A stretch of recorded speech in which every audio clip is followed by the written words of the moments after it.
व्यक्ति ने मनुष्य जीवन में जन्म लिया है तो यह दिखाई भी देना चाहिए कि वह मनुष्य है, और मनुष्य और पशुओं में क्या भेद है यह भी दिखाई देना चाहिए। जैसा कि वेद व्यास ने संग्रह की प्रवृत्ति के विषय में बताया है कि मनुष्य को उतना ही संग्रह करना चाहिए जिससे कि उसका एक समय का पेट भर सके।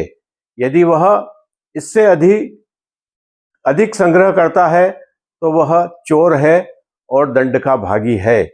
इस मायने में वेद व्यास हजारों वर्ष पूर्व साम्यवादियों से आगे निकल गए थे। जब महाभारत का युद्ध चल रहा था,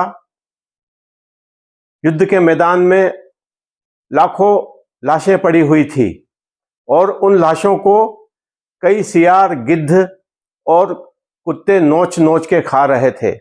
यदि वे अपना 1 माह, 2 माह, 6 माह तक का भी उन लाशों को खाते तो उनका गुजारा हो सकता था, किंतु उनकी रुचि खाने में नहीं थी, वे दूसरों को भगाने का प्रयास कर रहे थे।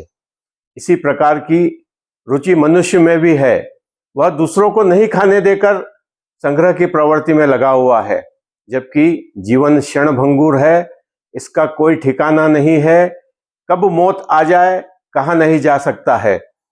महाकवि नीरज ने इस संबंध में कहा है कि न जन्म कुछ न मृत्यु कुछ, बस इतनी सी बात है, किसी की आंख खुल गई, किसी को नींद आ गई।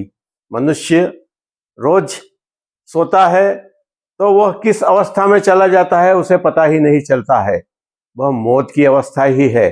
और सुबह जब सूर्योदय के साथ उठकर अपना जीवन प्रारंभ करता है तो वह जीवन की ही अवस्था है। जीवन और मृत्यु में सिर्फ एक बारीक सा अंतर है, यानी किसी की आंख खुल गई, किसी को नींद आ गई, बस इतना ही अंतर जीवन और मृत्यु में है। तो मनुष्य जीवन मिला है तो मानवोचित कर्म करना चाहिए और संग्रह की प्रवृत्ति का परित्याग करके जन कल्याण का काम भी मनुष्य को करना चाहिए।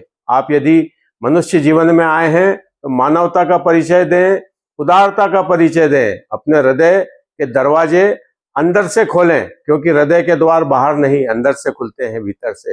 यदि भीतर के द्वार खुल गए तो आपका जीवन सफल हो जाएगा। जय श्री राम, जय सत्य सनातन।